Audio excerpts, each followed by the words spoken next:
बातमी मुंबईतून आहे। मुंबईतल्या अनधिकृत कबूतरखान्यांकडे महापालिकेचं दुर्लक्ष होतंय। निवडणुकीनंतर कबुतरांना खाद्य देण्यावरची कारवाई मंदावली।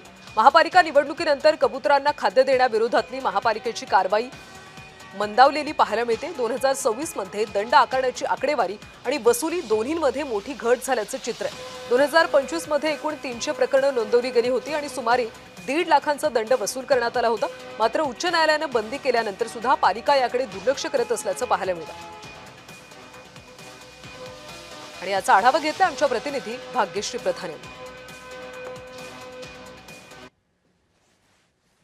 महापालिका निवडणुकीनंतर कबुतरांना खाद्य घालण्यापासून रोखण्याची जी मोहीम आहे ती महापालिकेची काहीशी मंदावलेली पाहायला मिळते। आपण आहोत आता फोर्टमध्ये आणि आपण बघतोय की बृहन्मुंबई महानगरपालिकेच्या अगदी जवळच्या असलेल्या या कबूतरखान्यावर अद्यापही अनेक जण खायला घालतायत। जीपीओ कॉर्नर, वालचंद, हिराचंद मार्ग, फोर्ट येथे कबुतरांना व सर्व प्रकारच्या पक्षी आणि प्राण्यांना खायला घालू नये अशा पद्धतीचा बोर्ड इथे खरतर लावलेला आहे। 500 रुपये इतका दंड ठेवण्यात आलेला आहे।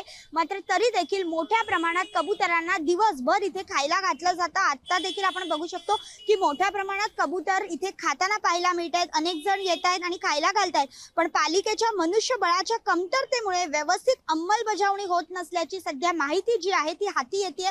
खरं तर या कबुतरांमुळे आरोग्याचा प्रश्न जो आहे तो निर्माण होतो आणि त्यामुळे काही बंधनं जी आहेत ती कायद्याने उच्च न्यायालयाने घातलेली पाहायला मिळाली होती। मात्र जिथे जिथे खायला अलाउड केलेला आहे तिथे तिथे हे कबूतर कबूतर खायला घालणारी लोक जी आहेत कबुतरांना ती जात नाहीयेत आणि पूर्वीची जी ठिकाणं आहेत तिथेच अजूनही कबुतरांना खायला घालतात। मात्र याकडे पालिका सपसेल दुर्लक्ष करताना पाहायला मिळते। व्हिडिओ जर्नलिस्ट शिवसह मी भाग्यश्री प्रधान आचार्य, जय महाराष्ट्र, मुंबई।